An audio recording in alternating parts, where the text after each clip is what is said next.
ঈদগাঁওতে ইকরা তাহসিনুল কোরআন মাদ্রাসায় পুরস্কার বিতরণ অনুষ্ঠান সম্পন্ন। ঈদগাঁও কক্সবাজার থেকে এম আবু হেনা সাগরের তথ্যচিত্রে দেখুন বিস্তারিত।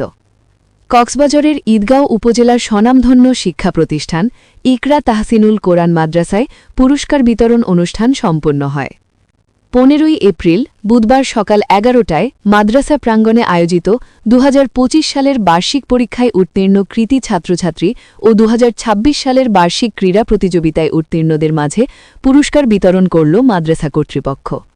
অত্র মাদ্রাসার প্রধান শিক্ষক হাফেজ মাওলানা নজরুল ইসলাম ঈদগাহীর সভাপতিত্বে অনুষ্ঠানে আমন্ত্রিত মেহমান হিসাবে অংশ নেন মাদ্রাসার পরিচালক ও মডেল হাসপাতালের ব্যবস্থাপনা পরিচালক ডাক্তার মোহাম্মদ ইউসুফ আলী, ইসলামপুরের বাঁশকাটা মাদ্রাসার শিক্ষা পরিচালক কবির আহমেদ, মাইজপাড়া আজিজিয়া নুরুল উলুম মাদ্রাসার শিক্ষক হাফিজ মুবিনুল হক জমিরি, ঈদগাঁও অনলাইন প্রেস ক্লাবের যুগ্ম সাধারণ সম্পাদক এম আবু হেনা সাগর, ঈদগাঁও যুব ঐক্য পরিবার যুগ্ম সাধারণ সম্পাদক মাঝারুল হক রিগ্যান, অভিভাবক মোহাম্মদ নোমান, নুরুল হুদাসহ শিক্ষক, অসংখ্য ছাত্রছাত্রী, শিক্ষার্থীদের মাঝে বিভিন্ন ক্যাটেগরির পুরস্কার বিতরণ করেছেন অতিথিরা।